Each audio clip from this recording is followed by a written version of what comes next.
Aloha maulele. Wike lea whakatonga ua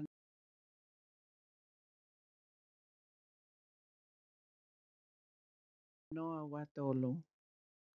E tu uloa ai lea whakatonga o ka lea aki I api, siasi, mo e nofo a kāinga. Kulupu ai koutou leke leka, whaingata a ia, mo tuku hausia, ha ape mata meilangi o ke leni inesi.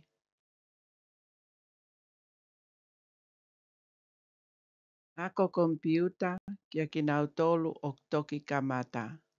Le soni whakaosi, le soni hononima.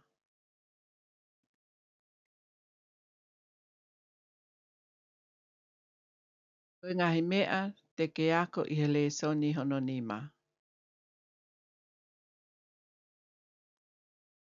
Awe whakataha pe whakapipiki atu ha whaahinga mea ki ho o e-maili pe attachments. Hono wa, toka ngai ho o kolompuka. Whaka o si peka whikatolu, toka ngai koe.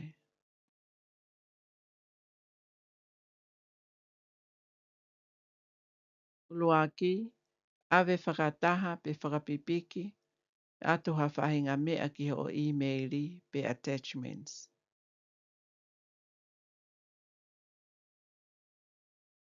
Ke awe ha e-maili whakataha pe whakapipiki atuai hala I tā pe ha tohi document, pea ke lomi e compose I olunga, ta whaaki to o hema o screen I olunga I ho puha meili.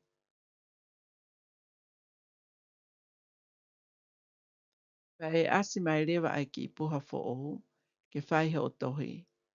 O I olunga I e fo I lea koe new message, pe tohi fo o.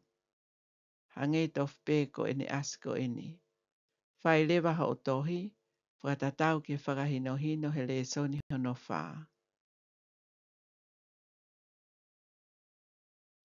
Osi pe wha o tohi, te ke whakatoka ngai, a ki I whakatātā o e paperclip, laine whakatatau pe pea mo e send I lalo I he ki I puha. Whai ai ho tohi. Lo mi ia, pea toi asi hake ai puha e taha, ke whiri ai mea ke awe whakataha moho o e-maili.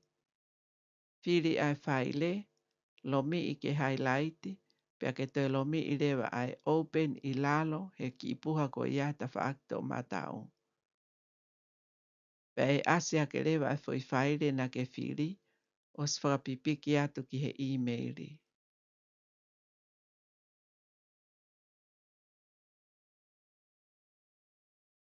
Hono wa, toka ngai ho kolompuka. Luaki, lava peke ke ngawe ake lolotonga o I hono kato kompiuta. Kaulele iai pe ki hono malu I ho kolompuka. Ua, tāpuni I maupe, pea ke toki to'o pe unuaki I ki hatoi wheituu e taha. Tolu, whamama o au pito Hawaii pe me akai me he kompiuta kolompuka. Wha, manatui ki ilomi maa pe ai ki pōti e whakatupu mau ka pau te ke fuulomi lahi.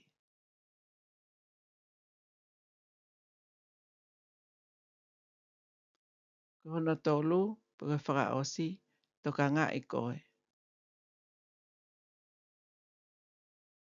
Whakaau ngā I haki I te pire, ke hiri ai ho kolompuka, ke le volo tatau pe ho mata mo screen. Kono wa, whakaau ngā I hatoi ki pōti lahi, ke tokoni ki ho o kau I ni mape ko wrist, lolotonga ho o taipe. Kono tolu, whenga ke hangatonu ma upe ho tua moho kia, pe he ki ho uma hangatonu whakatatau ki ho teringa. Kono wha, Whakatontonu ma upe Hosea, ke hili hifo hou ma o ku ihe tikili e hiva noa ki he te au. Hono ni ma, ki I whao pe ki I lue holo he osi ma upe ai miniti e taulu noa. Malo au pito ka kakato ia e tau kalasi whaka osi hono nima ki he wike lea whakatonga ua awhi ua tolu.